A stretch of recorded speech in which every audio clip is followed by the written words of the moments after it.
Have you ever found yourself standing at the edge of a river, wanting to cross but unsure of the best way forward? You look around for guidance, hoping someone will offer advice or a helping hand, but instead, you're met with silence or hesitation.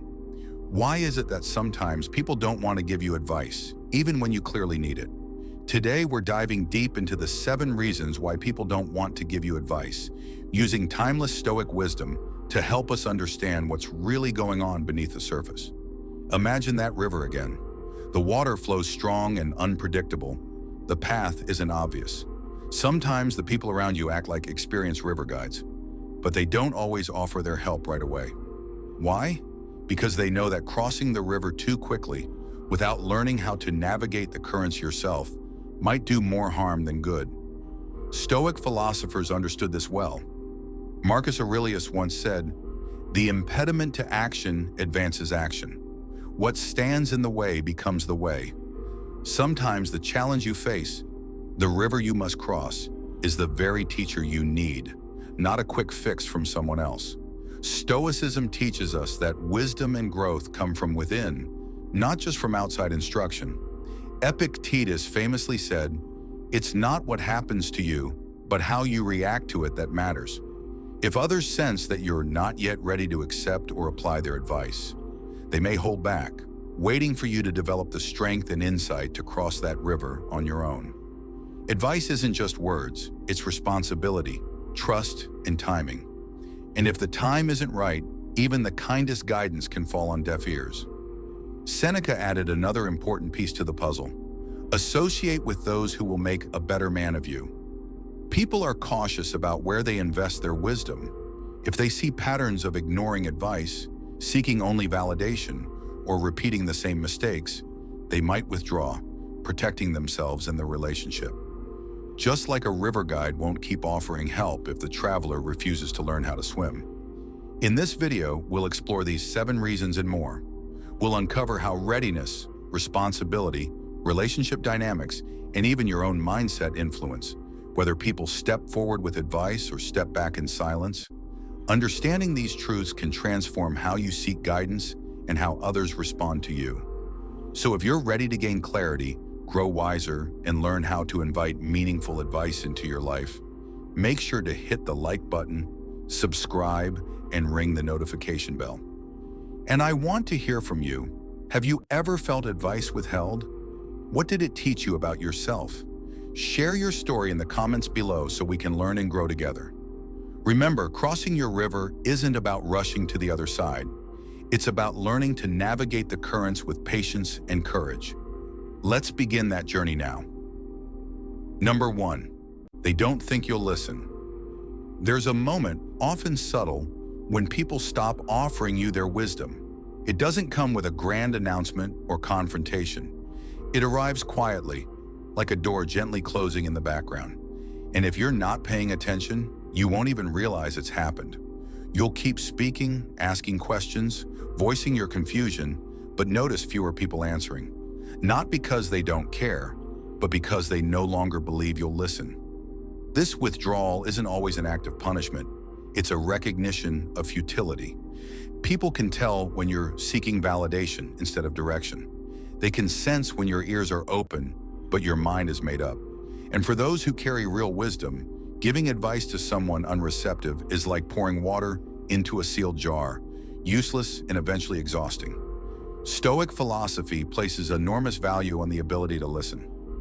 Epictetus, once a slave and later one of the most respected Stoic teachers, urged his students to listen more, speak less. To him, wisdom wasn't in the speech, it was in the silence before it. True listening is a form of surrender.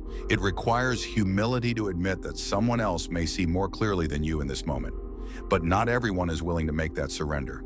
Many people ask for advice only to dismiss it or to fish for approval in disguise.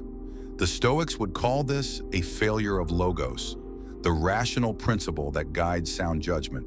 When you ignore wise counsel, you're not just being stubborn, you're turning away from reason itself. Think of advice like a shot of medicine. For those willing to take it, even if it tastes bitter, it heals.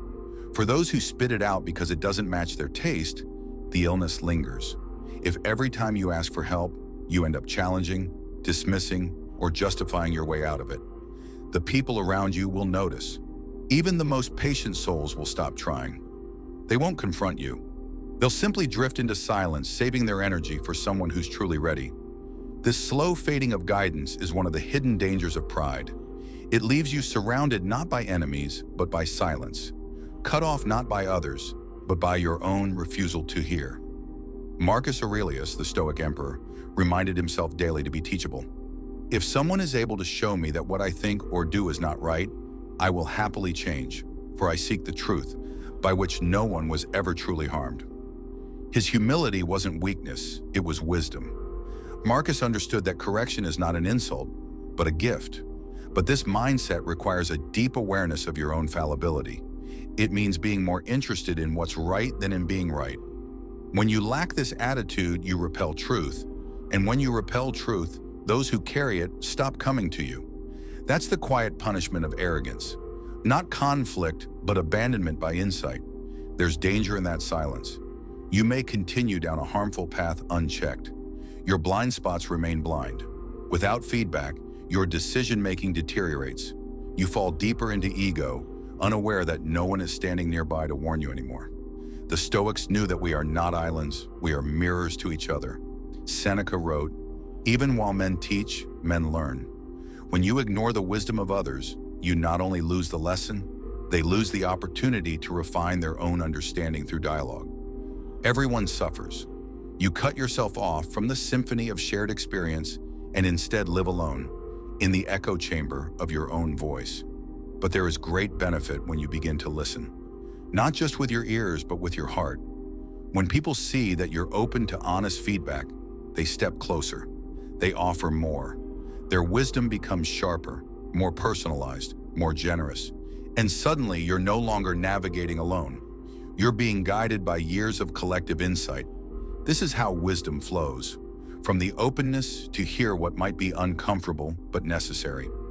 As Epictetus said, "It is impossible for a man to learn what he thinks he already knows." The moment you admit you don't know, the moment you stop arguing and start absorbing, the world leans in to help. Become someone worth advising. Show through your presence that you're listening not to defend, but to grow. That your ego isn't leading the conversation, your curiosity is. Make it safe for others to tell you the truth. Not by pretending to agree, but by asking questions, pausing to reflect, and saying, "Let me think about that." You don't have to follow every piece of advice, but you do have to consider it with seriousness. That consideration is what earns you more wisdom.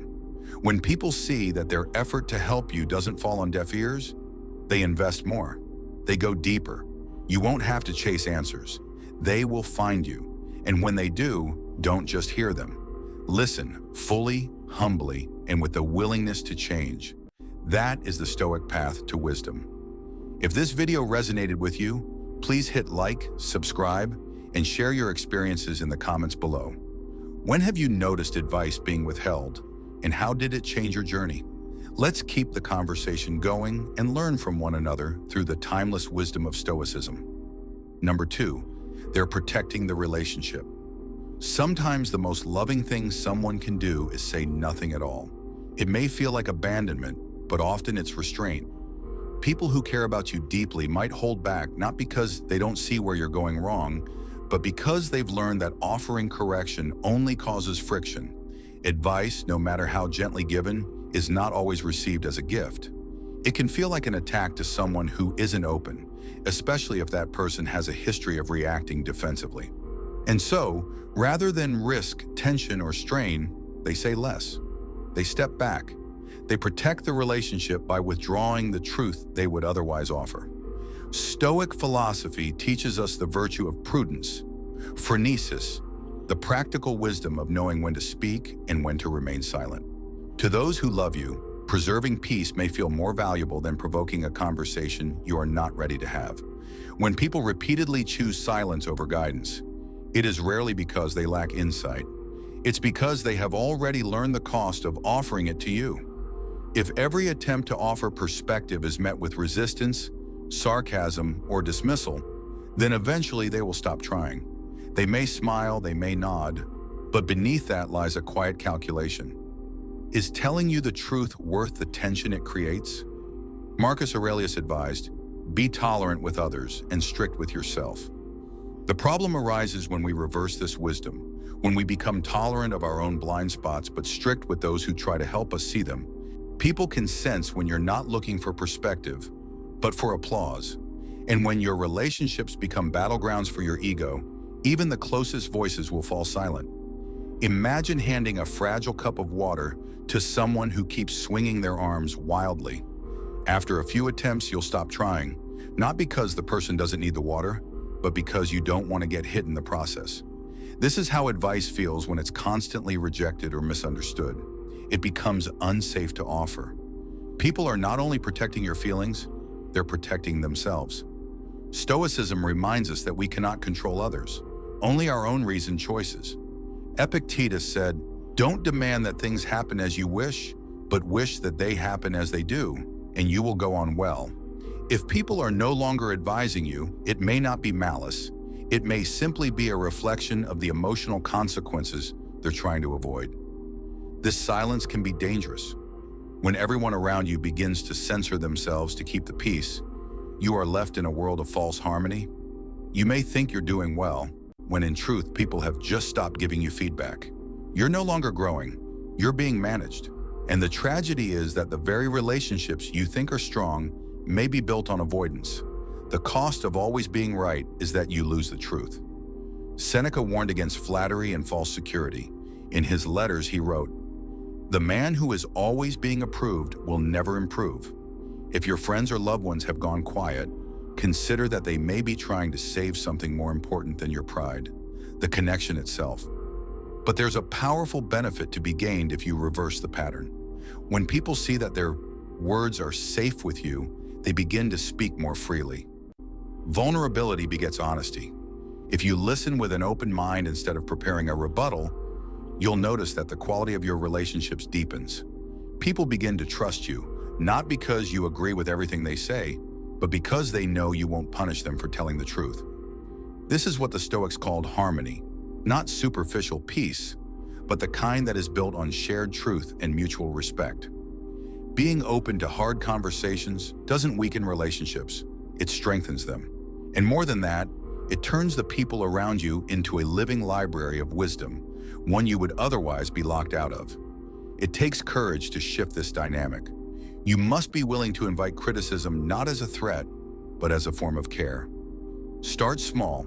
Ask someone you trust, "Is there something you've been meaning to tell me but haven't felt comfortable saying?" And then be quiet. Don't explain. Don't defend. Just absorb. This is the practice of ataraxia, the Stoic state of inner calm, where you are not shaken by what others think, but also not closed to it. When you respond with openness, you create a culture of honesty around you. People will meet you where you are. They'll bring their truth to your doorstep, not in accusation, but in fellowship. And your relationships will no longer be guarded. They'll be real. Stop making people feel like they have to protect your feelings at the cost of their honesty. Be someone who welcomes truth more than comfort. Be someone whose pride does not stand between them and growth. If the people around you have gone silent, don't take it as peace. Take it as a signal. Invite their voices back by becoming someone who truly listens. Not to be validated, but to be shaped. Not to win, but to understand. In doing so, you don't just repair your relationships. You reclaim the wisdom they were always ready to offer. If this video resonated with you, please hit like, subscribe, and share your experiences in the comments below. When have you noticed advice being withheld, and how did it change your journey? Let's keep the conversation going and learn from one another through the timeless wisdom of Stoicism. Number 3, they know you're not ready. There's a kind of silence that comes not from judgment or frustration, but from wisdom. The silence of those who've seen enough to know that now is not the time to speak. It's the pause of someone who cares, who understands the delicate difference between wanting advice and being ready for it. Many people mistake the lack of input from others as indifference, but often it's not that people don't have something to say, it's that they've sensed you're not ready to hear it. In Stoic philosophy, the readiness to receive wisdom is fundamental. Seneca wrote, "It is not that we have a short time to live, but that we waste much of it." That waste isn't always in action. It's often in the stubborn refusal to grow when truth is offered. People who care about you can read the room of your soul. They watch the way your shoulders tense when you're challenged, how your eyes glaze over when confronted with uncomfortable truths. They see your rehearsed smiles, your quick defenses, your hunger not for clarity but for comfort. And so, even when they could offer insight, they hold it back. Not out of cowardice, but because they understand timing. Marcus Aurelius taught that nature doesn't rush, yet everything gets accomplished. In the same way, real guidance waits for openness. There is no use throwing seeds onto stone. Wisdom is not force-fed. It waits patiently for soil that can hold it. Imagine someone trying to plant a tree in frozen ground.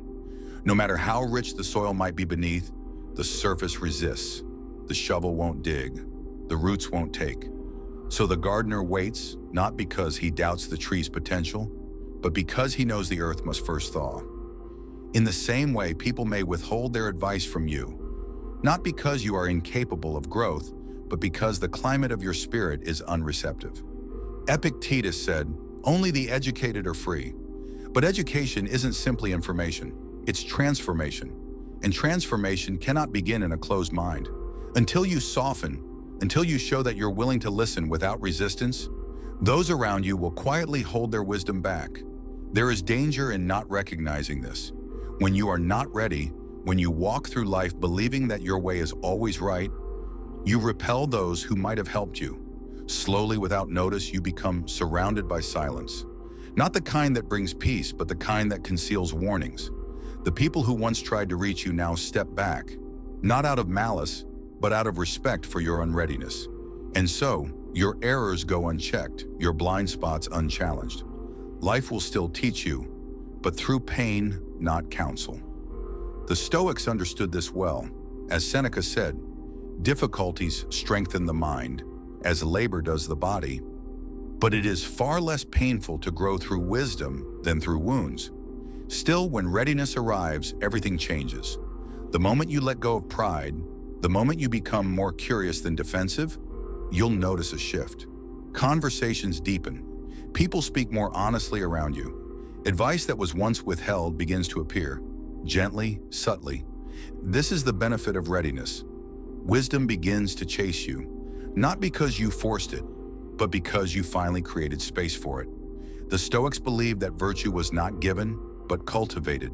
Just as courage must be practiced in fear and patience in delay, the virtue of teachability must be exercised in humility.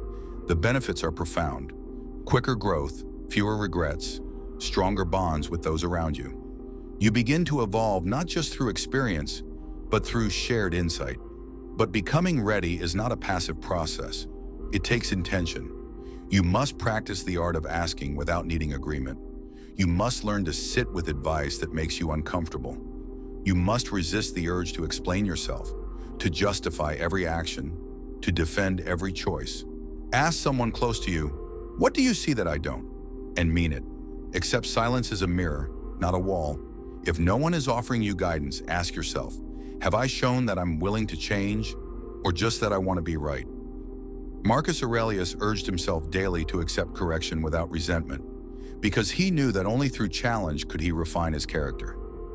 Prepare the soil, make yourself someone who can be spoken to with honesty. Be the kind of person who listens first, reflects second, and speaks last. Don't demand wisdom, earn it by showing that when it comes, you won't waste it. If people have fallen silent around you, don't push them to speak. Show them through your humility and openness that you are now ready. Ready not for flattery, but for truth. Ready not for comfort, but for clarity. When you become that kind of person, advice will return, not as noise, but as nourishment. And your growth will no longer be a struggle. It will become inevitable.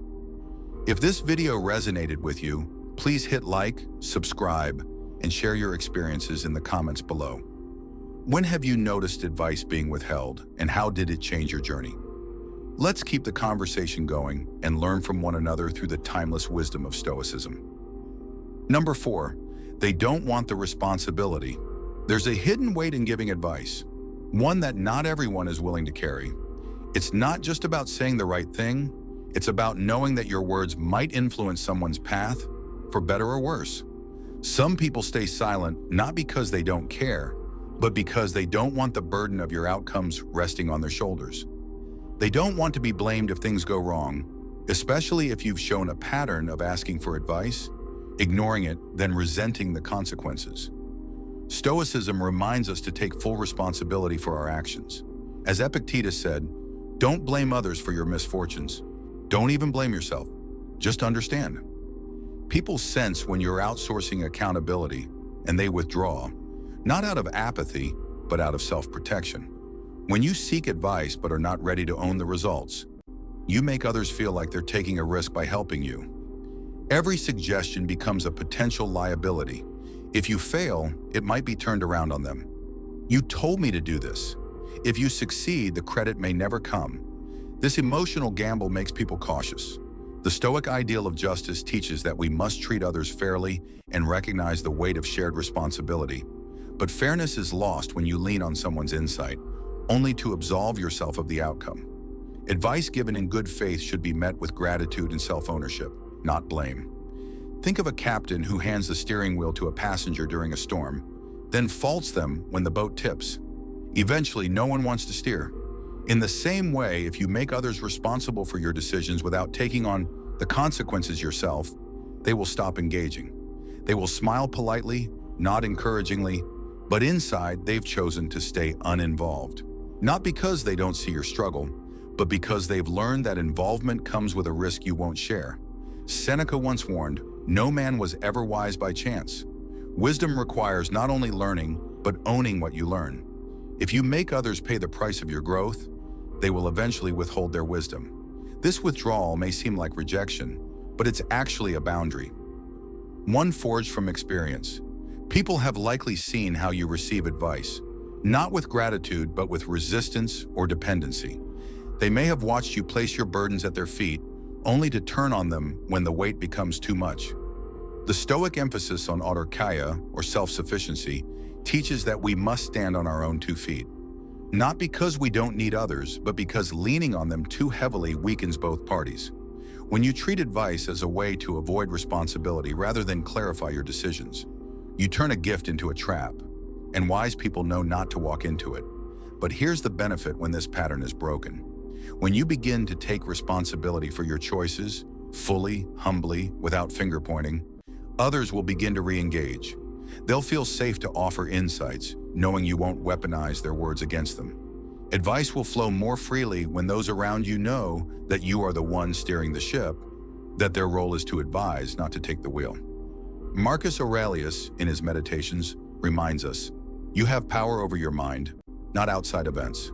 Realize this, and you will find strength. When people sense that strength in you, the quiet, grounded strength of someone who listens, decides, and owns their path, they'll be more willing to walk beside you. To reach that point, the work starts internally. Reflect on your relationship with advice. Do you seek it to defer responsibility or to refine your judgment? Do you secretly hope someone will tell you what to do so you won't have to bear the blame if it goes wrong? If so, it's time to shift. Begin by treating advice as input, not instruction. Weigh it, reflect on it, and act based on your own reasoned choice. If it fails, own it.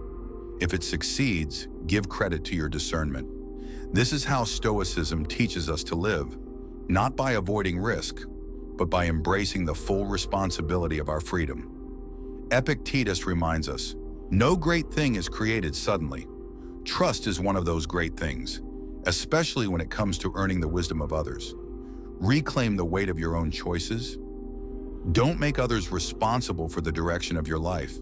Show them that you are not seeking an escape from accountability, but a sharpening of your insight. Let advice be a lamp, not a crutch. When people see that you are the one walking the path, they will be more inclined to light the way. Speak less of blame, more of responsibility, less of needing answers, more of refining your own. When you carry your life with full ownership, others will be more willing to walk beside you, not to steer, but to support. And in that, both your wisdom and your relationships will deepen. If this video resonated with you, please hit like, subscribe, and share your experiences in the comments below. When have you noticed advice being withheld, and how did it change your journey? Let's keep the conversation going and learn from one another through the timeless wisdom of Stoicism. Number 5. They can see you're seeking pity, not solutions. There is a difference between seeking support and seeking pity, though it often masquerades as the same thing. One opens the door to growth, the other to stagnation. When people notice that your words are soaked in self-pity rather than sincere reflection, they begin to step back. They recognize that you're not looking for truth. You're looking for sympathy, not to be challenged, but to be coddled. Stoic philosophy offers no comfort for this kind of indulgence. It doesn't pacify the ego, it confronts it. Epictetus warned, "What is the fruit of these teachings? Only the most beautiful and proper harvest of the truly educated, tranquility, fearlessness, and freedom." Pity may provide temporary relief, but it will never yield those fruits. People who care about you often remain silent, not because they lack advice, but because they understand that your cup is not ready to hold it. Pity, when sought as a substitute for accountability, corrodes your ability to grow.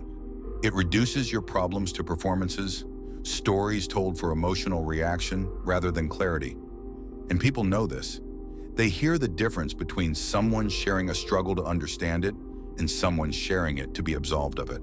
When advice is met not with curiosity, but with a deeper wallowing, it creates weariness in those who might otherwise help. Marcus Aurelius reminded himself daily, "Don't waste time debating what a good man is. Be one." That is the core of Stoic action, not to perform suffering, but to transform it. Pity seeks an audience. Virtue seeks alignment with reason. When others see that your interest lies more in attention than in progress, they stop offering tools and start offering silence. Think of someone sinking in shallow water, flailing their arms not because they're drowning, but because they want to be seen. Eventually, the lifeguards hesitate, not because they don't care, but because they realize jumping in might validate the drama, not solve the problem. The same applies in life. When your distress is performative, people sense it. They fear that their help will only be absorbed into a narrative of helplessness. Seneca wrote, "We suffer more in imagination than in reality." If your stories are crafted to stir empathy rather than insight, you trap yourself in the very circumstances you claim to want to escape. But there is a deeper danger here, the erosion of trust. When people feel their wisdom is being used to sustain your emotional theatrics instead of your transformation, they begin to withdraw not just their words, but their respect.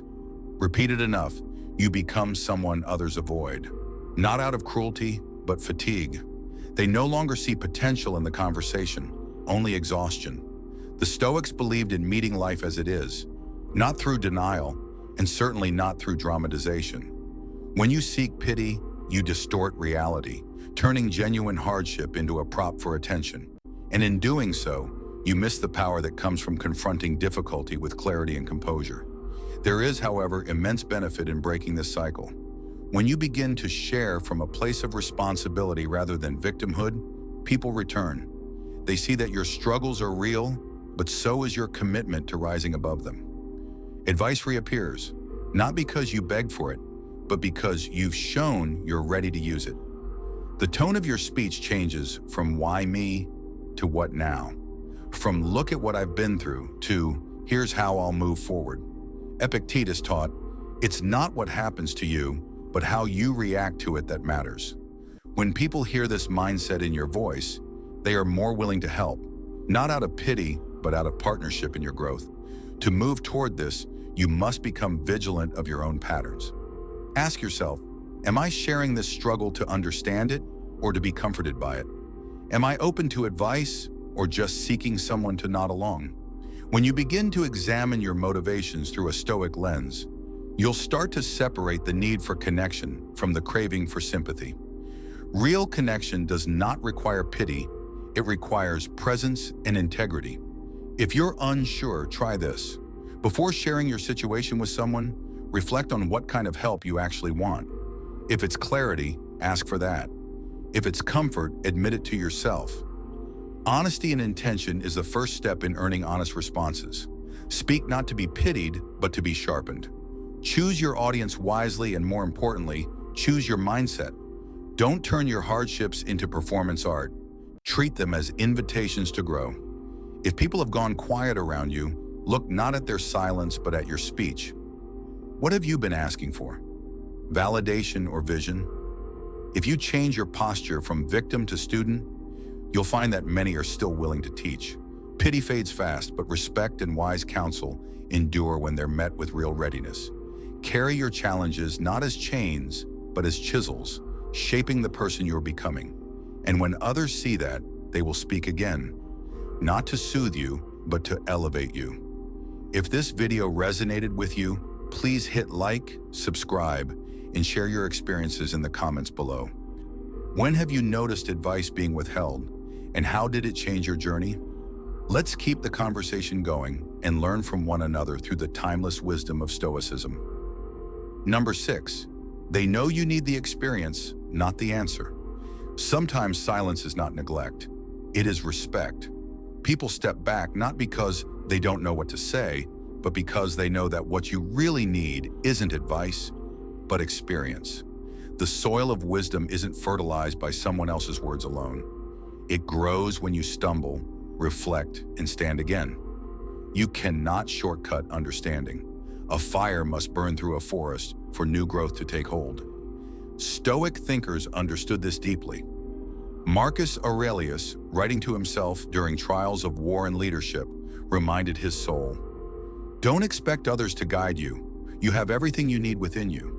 The absence of guidance is often the gift itself, a space left open for your own learning to unfold. When someone watches you head toward difficulty and chooses not to intervene, it's tempting to see that as abandonment. But consider the blacksmith who forges steel. They do not explain to the metal how to harden. They heat it, strike it, and let it cool. Growth, like tempering, is forged through friction. People who care for you may see that you're not yet ready to understand the lesson intellectually, that it must be felt first. Seneca once said, "A gem cannot be polished without friction, nor a man perfected without trials." The answer would be premature. Worse, it would rob you of something sacred, the transformation that only comes from walking through the fire yourself. This is why seasoned minds often withhold advice, not because they are indifferent, but because they understand timing. A child must fall a few times before they learn to ride a bike. Telling them about balance isn't the same as the body learning it. The same principle applies to life's heavier matters: heartbreak, betrayal, failure. These are not just things to be solved. They are things to be survived, endured, and internalized. Epictetus warned his students not to skip hardship. Difficulties show men what they are. If someone knows you must feel your way through a situation, they may choose not to cushion your fall, because that fall is the lesson. There's danger in demanding too many answers before living the questions. You risk becoming intellectually wise and emotionally naive. Knowing what should be done is not the same as having the strength to do it. If you're always given the shortcut, you may never build the endurance required for long journeys. And worse still, you may come to resent those who gave you advice if it doesn't immediately fix your discomfort. That resentment poisons relationships and corrodes your willingness to take ownership. The Stoics knew that suffering wasn't the enemy, self-deception was. If you think pain must be avoided at all costs, you'll miss the point entirely. Some pain isn't punishment, it's preparation. But there is beauty and benefit in learning this way. Experience teaches with a voice you can't ignore. When you suffer the consequences of a decision, the lesson embeds itself into your character. When you discover by trial what doesn't work, you develop discernment. You're no longer guessing what others meant. You know what it feels like. This becomes wisdom that lasts. Marcus Aurelius didn't philosophize from comfort. He ruled an empire in chaos, losing children and fighting wars. His meditations weren't meant to impress. They were written to survive. Your own insights, earned through struggle, become tools that no one can take away. That is the power of experience over easy answers. So if someone withholds their input, ask not, "Why won't they help me?" but "What are they trusting me to learn on my own?" That shift turns frustration into humility. It opens the door to self-reliance, the virtue the Stoics cherished most. What seems like abandonment might actually be trust. You are being given the dignity of your own process. Don't rush to fill that space with noise or pity. Let it breathe. Let life educate you. Because when you arrive at understanding by your own hand, when the wound turns to wisdom, you become someone who no longer needs constant direction. You become capable of leading yourself. Stop chasing answers you haven't yet earned. Trust the terrain of your own journey. Let yourself live the confusion, the mistakes, the slow burn of unfolding truth. And when others stay silent, don't fill that silence with assumptions of neglect. Receive it as a challenge to grow. Take responsibility for walking through your own fire. And remember, the best lessons are not told, they are lived. You'll find in time that those who once held back their words will begin to speak again, not to guide you every step, but to meet you as an equal. That is when advice becomes conversation and learning becomes mutual. Number 7, they're watching your patterns. It's not always what you say that people listen to, it's what you consistently do. Over time, patterns speak louder than intentions. Someone may nod at your complaints or sit through your rants, but if they've seen the same cycle before, where pain is voiced but no action follows, they begin to conserve their words, not out of malice, but out of clarity. People aren't just responding to your words, they're responding to your habits. And if the pattern is to ask but never apply, to cry out but never change course, then eventually they stop offering maps. Stoic philosophy reminds us that self-awareness isn't just inward. Others are watching too. Marcus Aurelius said, "Waste no more time arguing what a good man should be. Be one." If you're always in rehearsal but never in the performance, even the wisest people grow silent. Think of it like a gardener who returns each year to the same plant. They water it, tend to the soil, speak gently to it.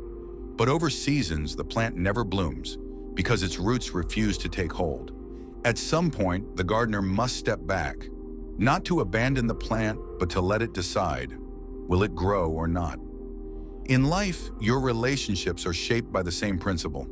If your pattern shows reluctance to evolve, always listening but never learning, always hurt but never healing, people will pause. Epictetus warned his students, first say to yourself what you would be, and then do what you have to do. He didn't tell them to talk endlessly about change. He demanded commitment, not commentary. One of the hidden dangers of being blind to your own patterns is that you inadvertently train others to give up on you. Repeatedly asking for help and then rejecting it teaches people that their energy is better spent elsewhere. The Stoics valued efficiency, not just in action, but in emotion. Seneca wrote, "It is not that we have a short time to live, but that we waste a lot of it." Wasting the insight of others, especially those who care about you, is one of the most profound forms of relational neglect. When you constantly dismiss feedback, even indirectly, people read the message, "I'm not ready," and they adjust their investment accordingly. But there's another layer here. People often withhold advice not out of fatigue, but because they're watching closely, observing whether your actions align with your claimed intentions. They don't need to say anything. Your behavior answers all their questions. The way you handle disappointment, respond to conflict, or follow through on your own goals reveals more than any confession could. And so, their silence is not apathy, it's assessment. They are watching not to judge, but to see if you've begun walking the talk. As the Stoics believed, character is not declared, it is demonstrated. Aurelius again, the soul becomes dyed with the color of its thoughts. If your inner world is cluttered with indecision, avoidance, or false starts, it will eventually show in the way others treat you. That said, there is a gift in this too. The benefit of people observing your patterns is that when you finally break them, when you begin to shift, to apply, to listen deeply, their attention returns. It's like the gardener noticing a new sprout in the soil. A tiny leaf is enough to start again. Those who once held back their words will recognize the change, not because you begged them to see it, but because the pattern itself changed. That's the quiet redemption of maturity, when your actions rewrite the narrative others have built around you. When you are no longer asking for advice to feel better, but to become better, wise people re-enter the conversation. If you find yourself surrounded by silence, pause and review the last year of your actions, not just your intentions. What messages have your patterns sent? Have you only spoken of change, or have you embodied it? This kind of introspection requires courage, the kind Stoicism promotes relentlessly. Epictetus reminded us that self-scrutiny is not cruelty, but clarity. Know first who you are, and then adorn yourself accordingly. This isn't about shame, it's about ownership. If your patterns have pushed others away, the solution isn't to demand their return. It's to become someone worth returning to show, not tell, that you are now a student of your own life. Don't ask why others aren't advising you. Ask what your patterns have taught them about your readiness. Begin to disrupt your old loops. Take a different step after the familiar pain. Apply what was once dismissed. Listen not just to respond, but to evolve. The moment you become someone who acts on insight, rather than merely collects it, is the moment wise people begin to speak again. And when they do, it won't be out of obligation, but respect. Because your pattern has changed. Because you've become the type of person who listens and transforms. Conclusion: as we've explored today, the reasons why people hesitate to give advice often go deeper than we realize. Whether it's because they sense you're not ready, want to protect the relationship, or see repeated patterns, their silence is not always rejection. It's often a reflection of timing and respect. Stoicism reminds us that wisdom is earned through experience and self-awareness. Marcus Aurelius taught, "Be tolerant with others and strict with yourself." This means looking inward first. Are you truly open to guidance, or just seeking validation? Epictetus urged us to focus on what is within our control, including how we receive advice. When you embody patience and humility, you become someone others want to advise because they see your readiness to grow. Seneca's wisdom echoes this: difficulties strengthen the mind as labor does the body. Sometimes withholding advice is an invitation to develop your own strength and resilience. If this video resonated with you, please hit like, subscribe, and share your experiences in the comments below. When have you noticed advice being withheld, and how did it change your journey? Let's keep the conversation going and learn from one another through the timeless wisdom of Stoicism. Thank you.